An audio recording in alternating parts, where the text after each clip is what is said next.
Waiting me that, nothing I can't do for my baby, my baby. Hey guys, what's up? I'm back with another episode on Pebble Opinion. I'm Pebble O. If it's your first time watching, welcome to my channel.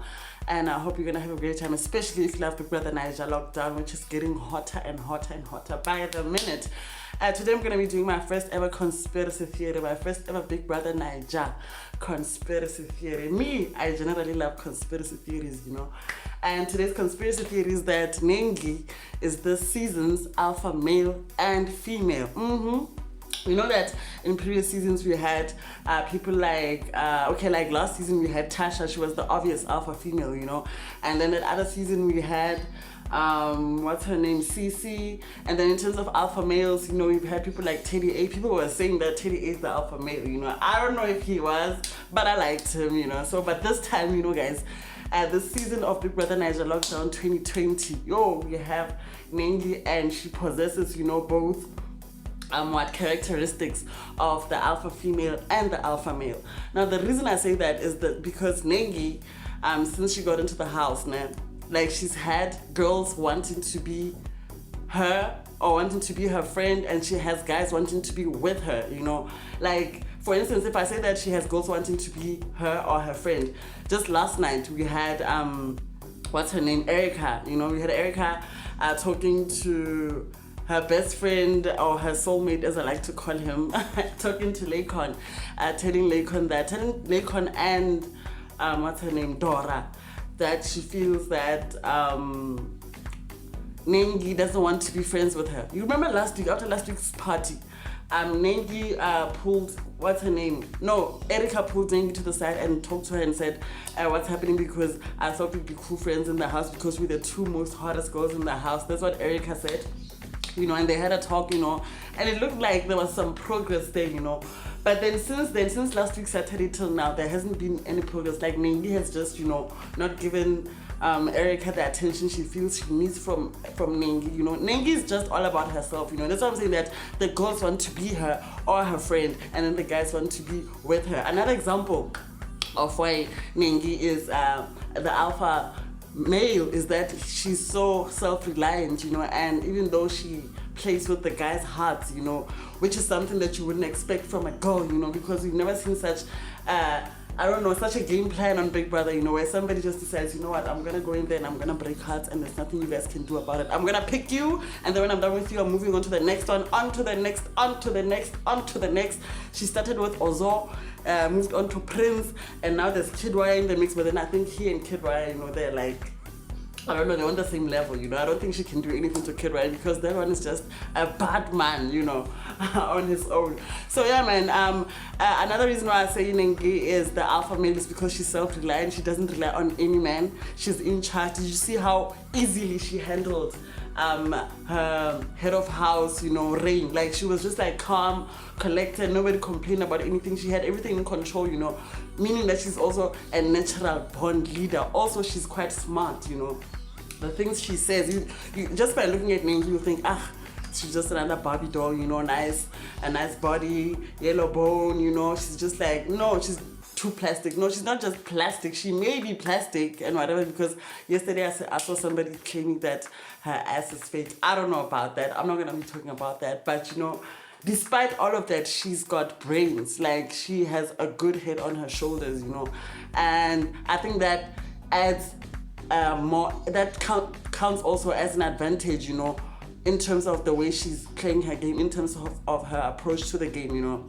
So yeah, man, and Nengi is dominant over the guys, you know. It's like they become weak around her, you know, and she knows how to gather them around her and grab their attention, you know. And most of the girls see that. I know that Katrina sees it because she told Ozo yesterday that Nengi's game plan is to have the guys, you know, around her, you know. She has the guys wrapped around her little finger, you know, and there's nothing they can do about it. Even Ozo, even though he's still heartbroken, you can see that if Nengi says jump, he's gonna say how high. And that's what Dora was telling Ozo last night or earlier this morning, that you know what your problem is. Your problem is you say that you've broken up with Nengi, but she still has so much power over you, because when she says jump, you say how high, you know. And Dora was just annoyed because she feels like now that things didn't work out between Ozo and Nengi, now Ozo wants to come back fully to her, you know. But the thing is, Ozo never left Dora's side, you know, but still, you know, it's just like,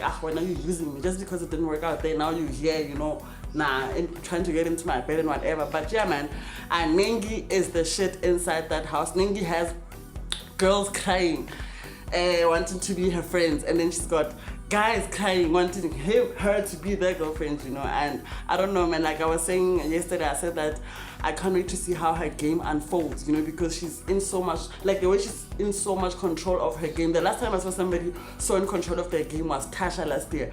But now the difference between Tasha and this one is that Tasha didn't want anything to do with any guy. Like, she was just like, you know what, I'm here, I'm me, I don't want any man by my side, you know.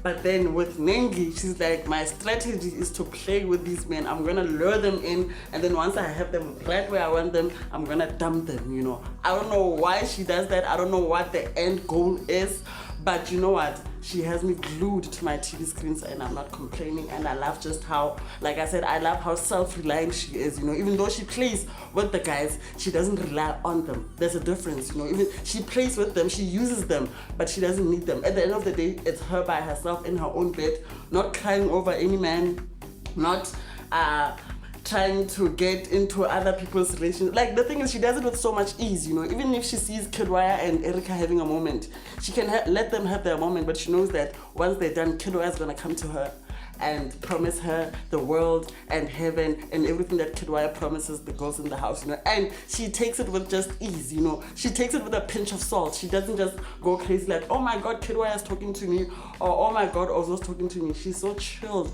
about it, you know. And the way she just controls the guys and the girls, man, it's just something that needs to be studied somewhere. We can't study it in Harvard now because Corona, the borders are closed, but in your local university, go ask them if they don't have a course, you know, where you can learn how to be in so much self-control like Nengi, you know, and where you can learn how to be the alpha male and female and just, you know, have the world in your hands. Like this girl, you know what, I don't know, man, I don't know. I thought at first I did think that she was overrated just because she looks the way she looks, but now that we have seen her game unfolding bit by bit, I'm just like, I'm so intrigued, I'm curious to see where it's all gonna end up, and if she's even gonna end up with any guy in the house, which I doubt very much. I think she's very capable of playing the game just by herself, you know, without getting involved with any guy in the house, you know. I think that's how powerful she is, and I think that's her overall game plan, and you know, I don't think she actually wants to be involved with any guy, even though her story keeps changing. Sometimes she says she has a boyfriend at home, and then sometimes she says, no, they broke up. I think that's part of her strategy to confuse the guys. And even though she keeps like lying to them, they just keep buying into her story, you know, because that's how she's like a natural, I don't know, she's just got it, you know, she's just got it. And that's today's conspiracy, and it's that Nengi is both. For the first time ever, we have a woman who has both the qualities, who possesses the qualities of the alpha male and the alpha female, and that is Nengi. Bbnaija 2020 rather. Lockdown housemate, man. And that's how we come to the end of that episode of Conspiracy Theories with Pebble O right here on Pebble Opinion. And I hope that you enjoyed that. If you did, please subscribe to my channel for more content, and I promise you that I will not let you down. But for now though, we're out, and I'll be seeing you next time.